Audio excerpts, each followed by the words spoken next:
Tonight was an exciting night for us because we had our first performance with Marcelo Gomez, who's our guest star tonight, who's come to join us from ABT, American Ballet Theatre, for this season. So we're very excited to have had him with us for this season for the first time in London.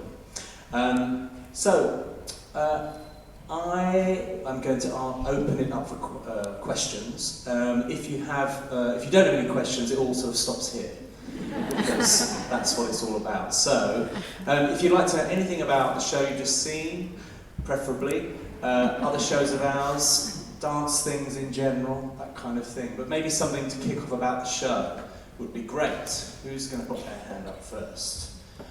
It's going to be a very short session. There we go.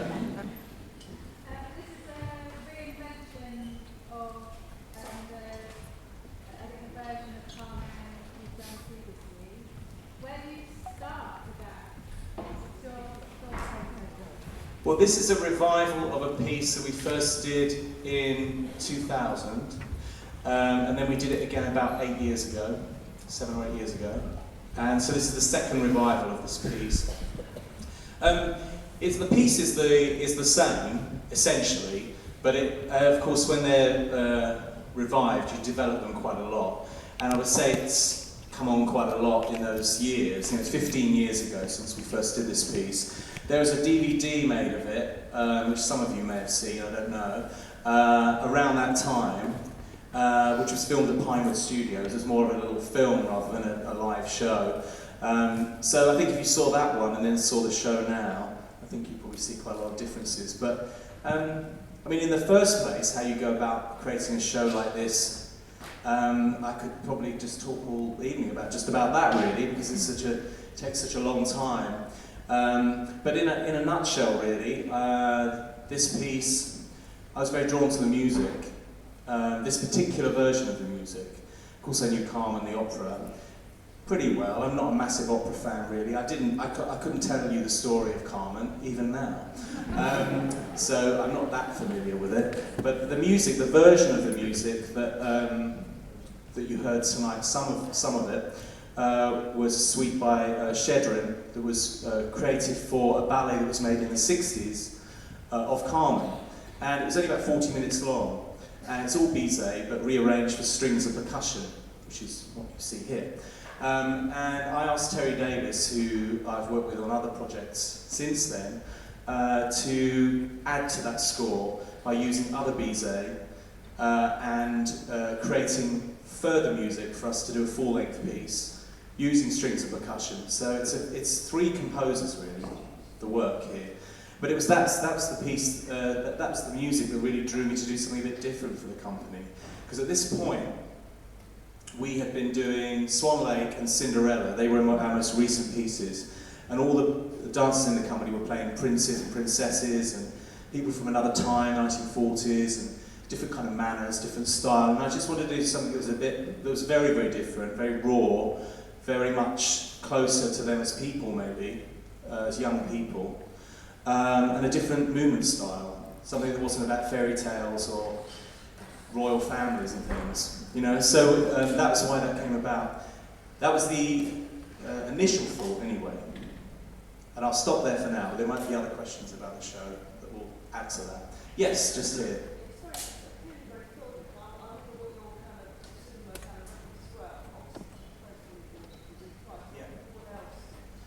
Cinema references, yeah, obviously very important, particularly for this piece, but all my pieces have hidden cinema references. Even Swan Lake is partly based on Alfred Hitchcock's The Birds, for those of you that have seen that one. This one had an enormous amount of film references. The main one, as you say, is The Postman Always Rings Twice, which is also a novel. That's the premise for the beginning of the piece. And so the man wanted sign, which is there, is in the film. The setup is exactly the same. A drifter arrives in town, has an affair with the wife of the guy who gets the job with in the local garage diner. And from there onwards, we made up our own story, using other films and other references. So there's a lot of film noir. The basis of film noir really is how a man is destroyed by a powerful woman often, a woman who's stronger than he is. That's quite an interesting plot line, and I think that's sort of what happens here. She's certainly stronger than him, I think. And how fate can take you down a different road, you know, to the one you would have taken, which is so symbolic at the beginning, where he sort of just decides to take a turning that way towards harmony rather than carry on, and then his life has changed.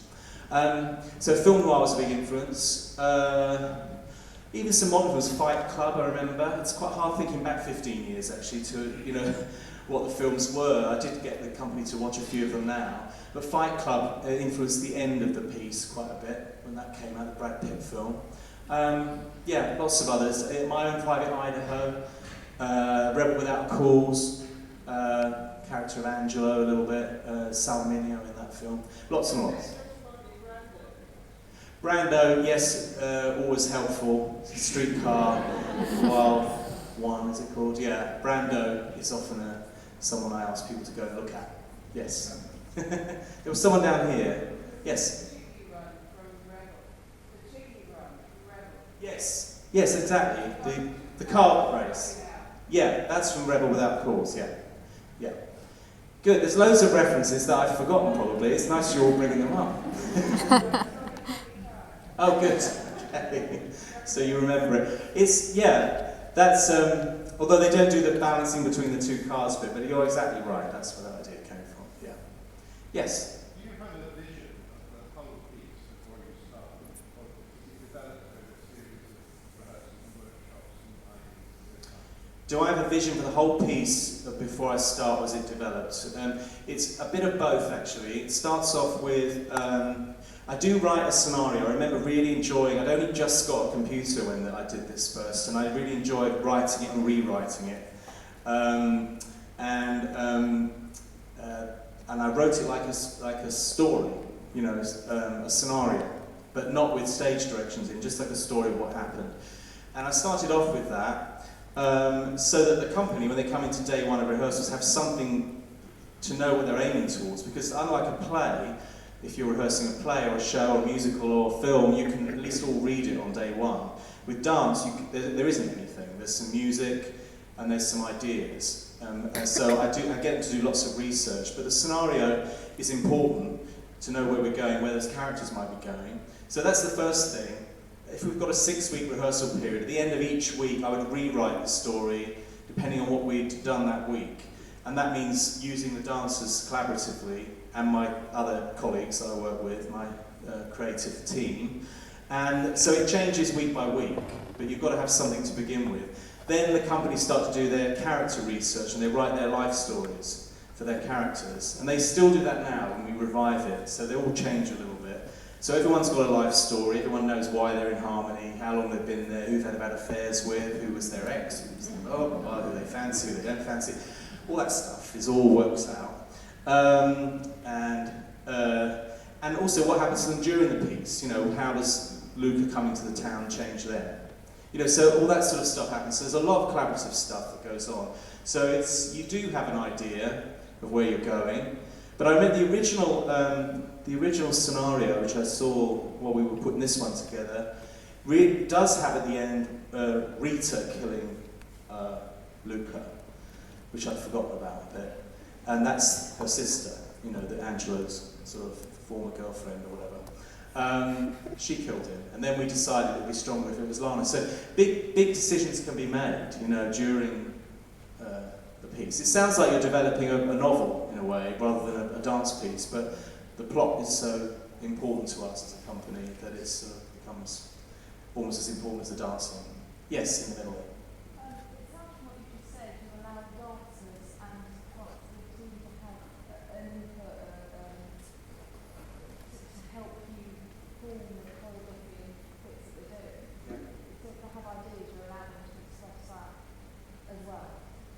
Yeah, I mean, I think there was a time, sometimes people think choreography is you work it all out and then you teach it to people, you know.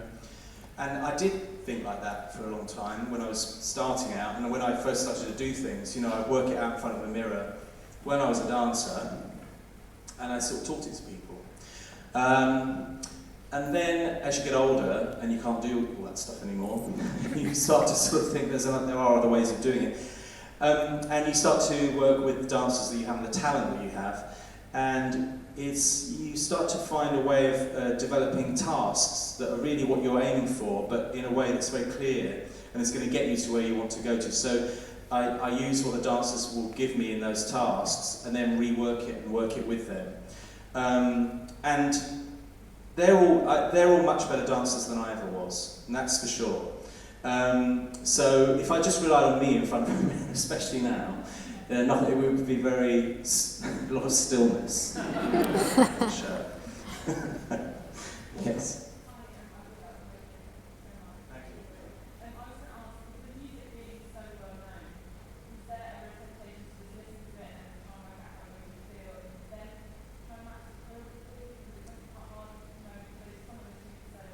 Yeah. Well, my whole career, this is about music and how working with very well-known music, very famous music, or music that everyone knows. It is quite hard, actually. You have to really, as you say, listen to it with new ears, and that's what I hope to do in some of the pieces I've done, is make other people listen to it differently. Like with Swan Lake, I think people sort of started to listen to that in a different way. You have to really, because you have to start imagining it in a different way. And you have to wipe away all the associations that music has, particularly if they're dance ones, like doing the Signet dance on Swan Lake, or doing the Rose Adage from Sleeping Beauty, found very hard initially, because all I had in my head was, woman balancing in a tutu, that's all I could think of. So it's sort of, that sort of thing is very important. You start to listen to the music dramatically as well, and what it's telling you. So I do that. And I like the challenge of reworking very famous music and stories and things that people already think they know, and then kind of giving people a bit of what they love, but not exactly what they think they're going to get. Makes sense. Yes.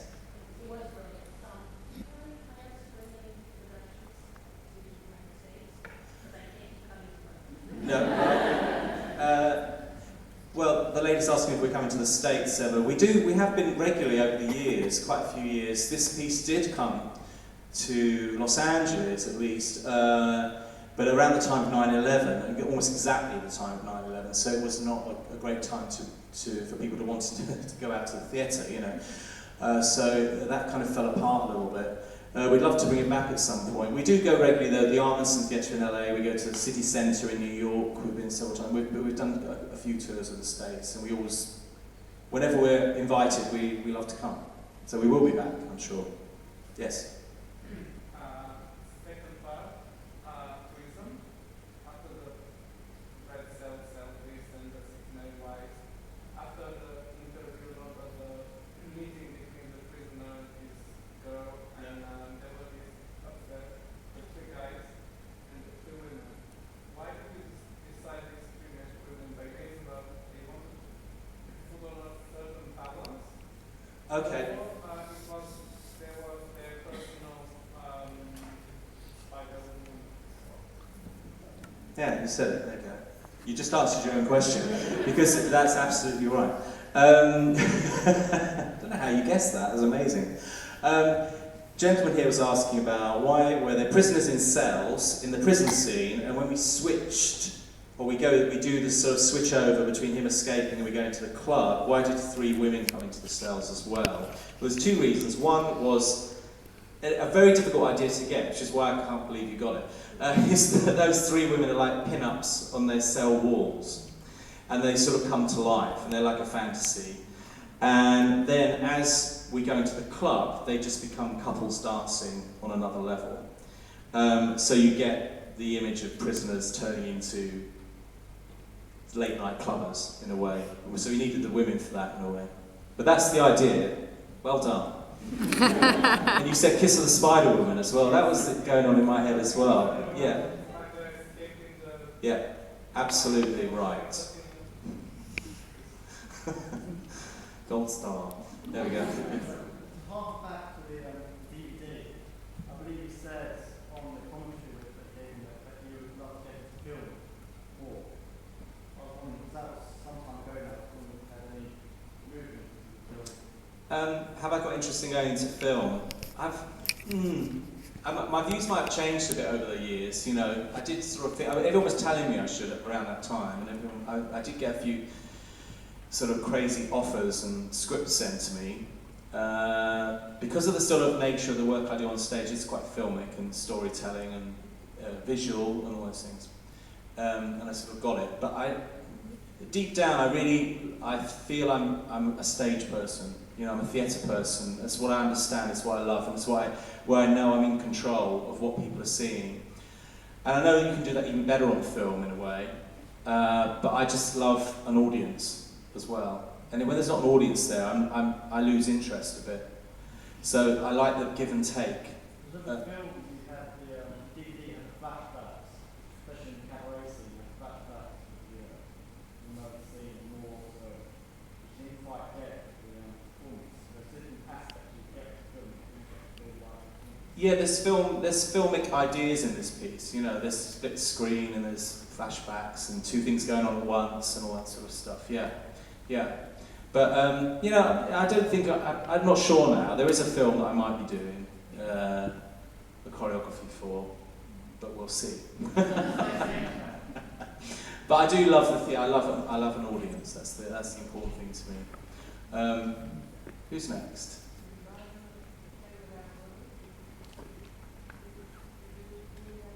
Play Without Words. Well, we did it a few years ago for our 25th anniversary of our company, and yeah, we did it.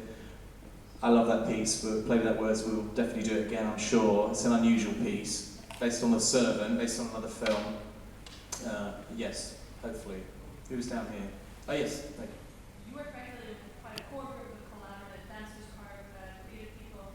What does it do to the dynamic of how the guest star coming from a very different tradition of dance? How did that change the scene from what you saw?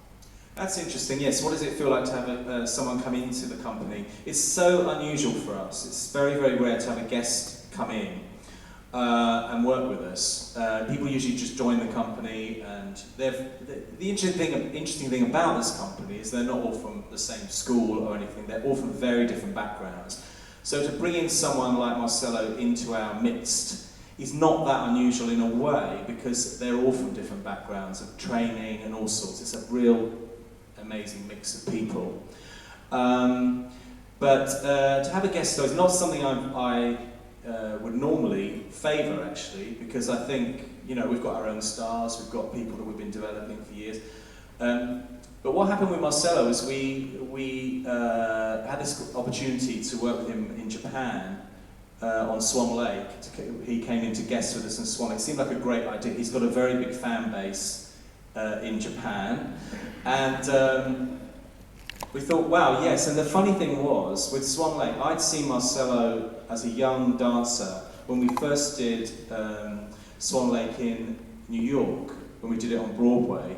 And he'd just joined ABT around that time, and I'd been to see them, and I'd seen him in the, I presume in the core or whatever, and I'd looked at him and thought, that guy would be good as the Swan, I think, someday. He looks like something animal about him, that I felt.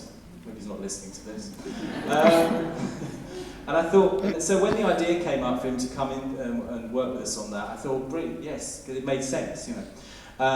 But the real reason why he's back working with us now is we just had such a ball with him. We had such a great time with him.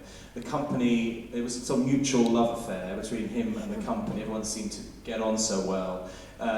It was mutually inspiring. I think we were very inspired to have him there, and he was very inspired by all the artists in this company.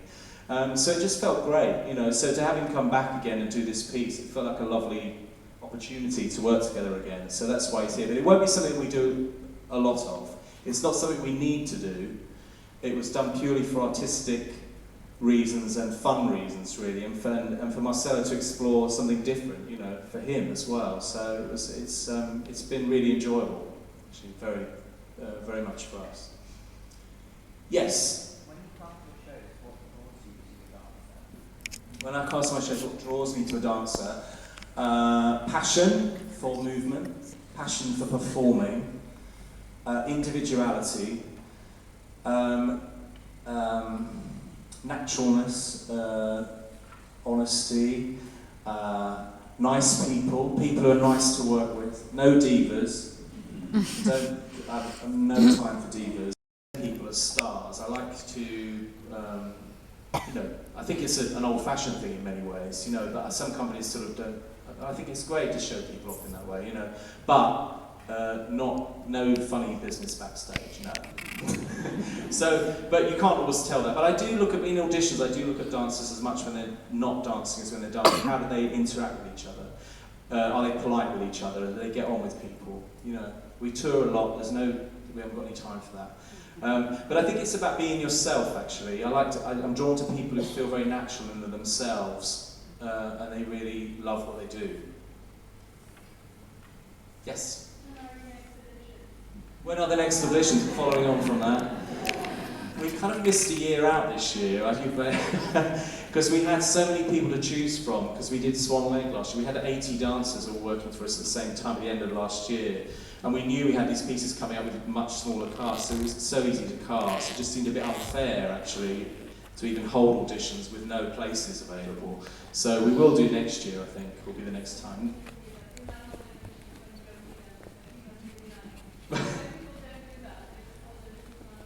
Oh right, no, I think there's got to be some hope about getting a job, maybe, But also, I think very much so, we like to keep in touch with the new talent around, and we're probably one of the few companies that does take graduates and new talent into the company, because we always have a mix of experience and people new to this, so we learn from each other in a way. Yeah. Yes, in the middle there. Thank you. Obviously successfully done Tchaikovsky's ballets, and I wonder if you'd ever consider doing Tchaikovsky's Romeo and Juliet rather than Recognisable music. Well, I've done the 3 Tchaikovsky big ballets, yeah, you're right. That's quite quiet. Yeah, Romeo and Juliet's not very long, is it? It's about, the Tchaikovsky's one isn't it only about 20 minutes long, 15 minutes or something? Pad it out. Well, Max Eck did one on this stage last year, I think, that used the Tchaikovsky. We used other Tchaikovsky, I think, as well. Maybe another composer, which I liked very much. I really enjoyed very much. We might do it one day. I just feel you've got to have a great idea for it, haven't you? Because it's been done so many times. Yeah, something will come one day. I better go to this. I'll come to you in a sec. Oh, the Young Dancer, the BBC Young Dancer you're talking about. Am I pleased about it? Oh yeah, I think it's brilliant. I think it's amazing that BBC is doing that to go alongside BBC Musician of the Year, and I think it's putting dance once more into the mainstream a little bit more. With a large audience, and I think that's so important for dance. That's why everyone in the dance world sort of got involved with that, as judges or as mentors, all sorts of. It was a very impressive lineup of people. But I think it's because we all knew that it was on the BBC, and that's important for dance. So yes, it's going to happen every 2 years now, and it will gain in reputation as well. I think as time goes by. Yes. Sir. Just carry on from almost the question back there. Are there any new productions in the pipeline? Sort of this small team like Capital to Harmony. Is it used for those sort of new ventures coming up? What's left? Yeah. Well, we are doing Sleeping Beauty again later this year for Christmas here as our usual Christmas season, and we have got a new show next year. We're doing a new show next year here. In about a year and a bit's time, I suppose, year and a half's time. Yeah. Well, I'm not going to tell you, but I'm going to say it's based on a film, British film, that's in the 1940s. That's about dance. I didn't say that. That's all I'm going to say. So I can't be quoted, but you might be right. Yes? We were fortunate enough to come and see the Lord of the Flies performance that you did back in October. Where did the motivation for that come from? Because it amazing to see all these young, really young dancers on the stage, and how we sort of read all the background behind it about the work that you've done, the summer workshops and where you picked the kids from, and they just looked like they were having the best time. It was an amazing thing to come and Yeah, this Lord of the Flies, I don't know if any of you saw it, so it was an amazing project we did last year. All around the country, actually, not just here. We did 13 cities where we had a company of professional dancers, some of whom were in the show tonight, playing the lead roles in Lord of the Flies, based on the Golding novel. But we picked up along the way, in each city, a group of young men of about 20 to 22, 24 young men in each city, a range of ages, to work with the company, to rehearse with the company, to be rehearsed ahead of us coming, then a week with the company, then a week of performance in each city. It was a massive project that was taken on by New Adventures, my company, and our charity, which is called Bourne. It was a sort of co-production. And it was something that we never thought we would be able to pull off, actually, but because it's logistically incredibly difficult to work with young people who are in school and get them out of school. And of course, when you're rehearsing, everything's outgoing, no income coming in, so it's a very expensive project. Every other week was a rehearsal week, and then you perform. But people fell in love with the project and made it happen, you know. And it's certainly something we'd like to do again in the future, is work with young people in that way. The combination of professionals and young people around the country is something we'd love to do again. Yes? Following on from that, how do you reach out and inspire young people that may not have the opportunity to come and see a production like this? So you work with young adults, I think 20 to 25 is the Lord of the Flies, but sort of tapping into, you know, junior school children or young secondary school children that, you know, may not have the opportunity to come to theatre like this evening. Well, I think that was one of the projects that was really addressing that, because it was going to places, hopefully we were sourcing young people from schools, but certainly when we first did the project in Scotland, that had never really been in a theatre before. They weren't like kids from dancing schools and things. They were young people who'd never really, most of them had never danced before or performed before. So it was quite a challenge for us in a way to present a professional production with young people like that in it. But there's all sorts of work we do in schools and colleges and with different sorts of groups. And because I think those first experiences of theatre are extremely important to young people. I was put off at an early age by seeing an awful Shakespeare production, I think, when I was very young. It still has to a certain extent, put me off Shakespeare for life almost. And I think those first experiences are really important, so that's something that we're addressing also, and making sure that we do. I mean, I'm always questioning why there aren't school parties when we're touring, if there are. Quite often in most theatres there's some sort of scheme going on to bring young people into the theatre, and that's very welcome, obviously, but some places it doesn't happen. But it's incredibly important, and I think this is a company that particularly appeals to young people. The kind of work we're doing is a new kind of, it's an outlet for young people which is very different in terms of theatre and dance. It's not all young people are going to be drawn to classical ballet. You know, if it's dance, they're just not. There will be some, of course, you know, are going to just fall in love with it. But there's another whole bunch of kids who want to see people on stage that they recognise and people that they might have something in common with or look a bit like them. And that's very important as well. I could go on, but not. 2 more questions, I think, and then we'll finish. Any new people? See, if I was in Newcastle, there'd be loads of hands up there. Do you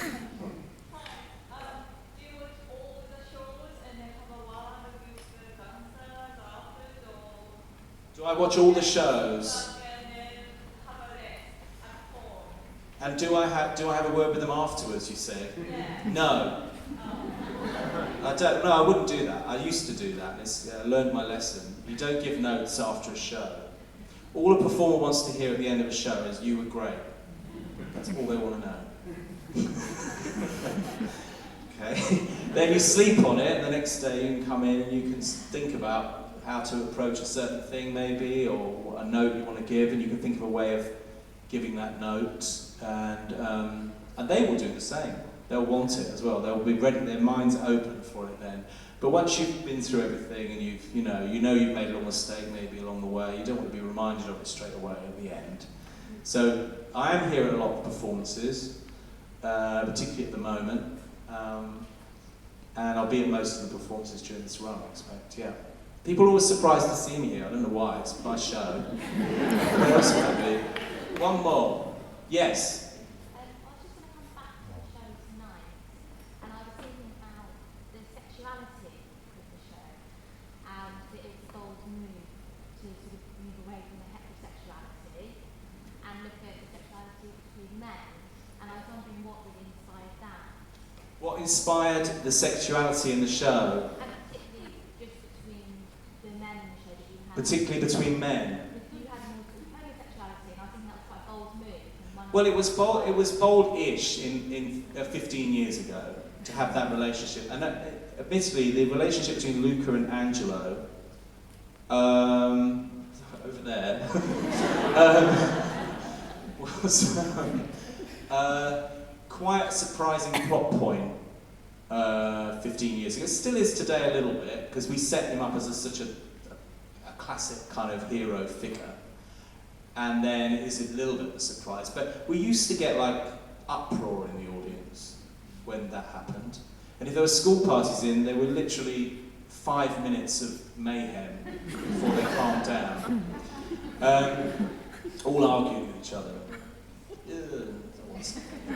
And now it's a bit like, oh, okay, well that was a surprise, but it's not such a surprise.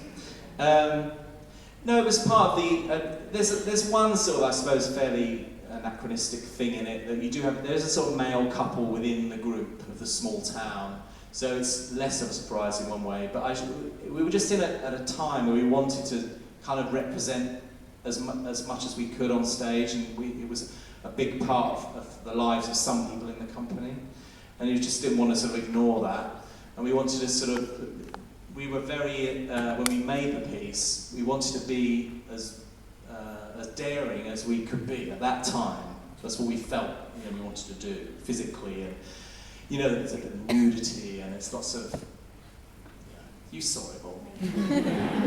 What's going on there. But it was sort of trying to do something different at the time. And now I think because it's not so shocking, it's not so, we have to delve more deeply into other areas as well, the psychology of it, and the psychology of the characters, and the what happens to them as people, and there's more understanding, with audiences, I think, of different sorts of relationships. So it's not the big deal it once was, So we have to sort of think about other things in the plot as well. But I think all my work has had that sort of representation within it. Even pieces where the leading couple are a male-female couple, there's often a sort of gay subplot going on somewhere that's sort of even, on the side a bit or in the background or something. If you look around for it, you can find it. We even have a lesbian kiss in this. I don't know if anyone noticed it. Thank you. There you go. It's quite brief, but it is there.